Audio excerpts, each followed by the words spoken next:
परमात्मा महावीर देव का मार्ग जिसको मिलता है वो थोड़ा आगे चले जाता है। हो गया। कल पे हम गोचरी जाते हैं तो हमारे तो रोज गोचरी गणवी पड़े, रोटी कितनी, चावल कितना, सब्जी सब। मगर हमारी एक व्यवस्था होती है, गोचरी जाने वाला गोचरी जाता है ना, एवरेज समुदाय है 50 रोटी लानी है। तो कभी कभी ऐसा भी हो जाता है, कहीं ऐसा घर मिल जाता है उदारता के साथ, मन में एक साथ ख्याल होता है कि 1 घंटा लगेगा 50 रोटी में, मगर 10 मिनट में काम हो जाता है, 50 रोटी मिल जाती है। फिर मुनि आगे घूमेगा कि उपासना में आ जाएगा। जय हाँ? नहीं, क्यों बोलो? ओके, टारगेट हमारा पूरा हो गया। मैं कभी कभी आपको ये पूछना चाहता हूं, तुम भी ये बाजार के माहौल को देख के बाजार में जाते हो, तब आपके मन में भी होता है, जिस टाइम पे बाजार जाता है वो मैं करीबन आज की प्रॉफिट में भी पॉसिबल 10,000, 1 लाख मान लो, जिस माहौल में बाजार जाता है आज कम से कम 1 लाख तो मिल जाएगा। शाम तक लाख मिल जाना चाहिए, और ऐसे तुम निकले और एक ही ग्राहक में तुम्हें लाख मिल गया, फिर ऑफिस बंद करके मेरे पास आएंगे? हाँ, फिर क्यों? नहीं, मुझे पूछना है, आपका मन का जो टारगेट था वो टारगेट खत्म होने के बाद भी तुम बाजार में जाते हो, फॉर व्हाट?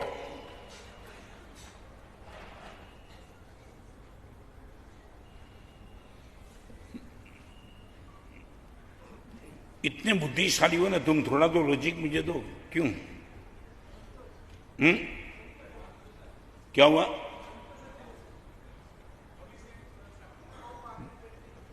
क्या है?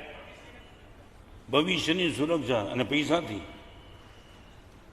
तो हमें बताया भविष्य ने अंधारा बेड़ू कर नाख्યું। हम सब संपत्ति छोड़ के निकले, हमारे पास फ्यूचर का कोई प्लान नहीं था क्या?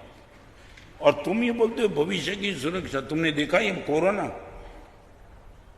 ये कच्छ का भूकंप तुमने देखा, लातूर का भूकंप तुमने देखा, वो सुनामी देखा, कल नेपाल में जो प्लेन क्रैश हुआ वो तुमने सुना ना? सब अरमान सजो के बैठे होंगे, मगर 2 मिनट में तो मामला खत्म हो गया। कौन सी भविष्य की सुरक्षा? और आपको मैं बताना चाहता हूं, भविष्य की सुरक्षा 2 चीज के हाथ में है, एक धर्म के हाथ में और नंबर 2 पुण्य के हाथ में है, बाकी किसी के हाथ में नहीं है। भविष्य की सुरक्षा शायद 2 चीज के हाथ में, मौत तक आपको पुण्य बचा सकता है, मौत के बाद आपको धर्म बचा सकता है, दैट्स ऑल। कौन सा भविष्य है तुम्हारे पास? मेरे पिताजी महाराज साहब देव सुंदरी जी महाराज थे। हम बोरडी के इर्द गिर्द जब विहार करते थे, फणसा पहुंचे, फणसा गांव है, और मेरे पिताजी को वॉकर को लेकर मैं चला था। मैंने पिताजी को पूछा था कि गुरुदेव, आपकी जिनमें संसार के क्षेत्र में कोई करुण प्रसंग आपने महसूस किया? पिताजी वॉकर लेकर के चल रहे थे, पिताजी मुनिराज देव सुंदरी जी महाराज खड़े रह गए।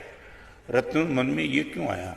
बस जस्ट आपने जिंदगी बहुत देखी तो कुछ ऐसा प्रसंग, तब आपने मुझे बता दिया कि एक प्रसंग ऐसा था कि 500 रुपया किसी से कर्जा लिया था, 500, करीबन 30-40 रुपया में घर का महीना निकल जाता था। 500 रुपये का कर्जा, बड़ी मुश्किल से वो कर्जा पैसा इकट्ठा करते करते जिसके पास रुपया लिया था ना, उसको देने के लिए मैं गया। कबाड़ खोला, और कबाड़ खोला, वो ऊपर से पैसे की नोट गिरी, और दूसरा कबाड़ खिला, वहां से नोट गिरी, तीसरा खोला, 4 कबाड़ खोले, और चारों कबाड़ में से कल्पेश रुपये गिरे। पिताजी का नाम था दलीचंद भाई। वो सेठ ने कहा, दलीचंद भाई एक काम करो, 1 महीने के बाद आओ, अब पैसा रखने की जगह नहीं है। 500 रुपये की जगह कबाट में रखने के लिए। और इतना बोल के पिताजी खड़े रहे, मेरे हाथ पकड़ लिया, रत्न सुंदर, मेरे से ज्यादा नसीबदार तू है कि गुरुदेव ने तेरा हाथ थाम लिया और राइट टाइम पे तू निकल गया। आई एम 59, बहुत लेट हो गया।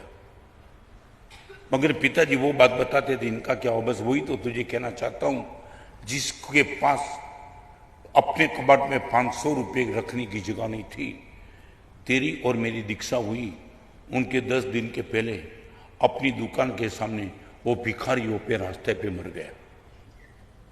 तुम फ्यूचर की बात करते हो। 500 रुपए रखने का जिसके घर में ठिकाना नहीं था, वो आदमी हमारे दुकान के सामने भीख मांगते मांगते मर गया। कौन ये फ्यूचर?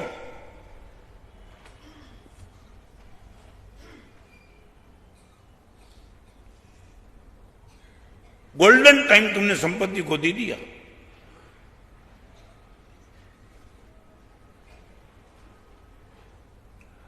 तीन सुख तुम्हारे संसार के विरोध नहीं करना चाहता, मगर हाउ मच फॉर, कितना टाइम, कहां तक?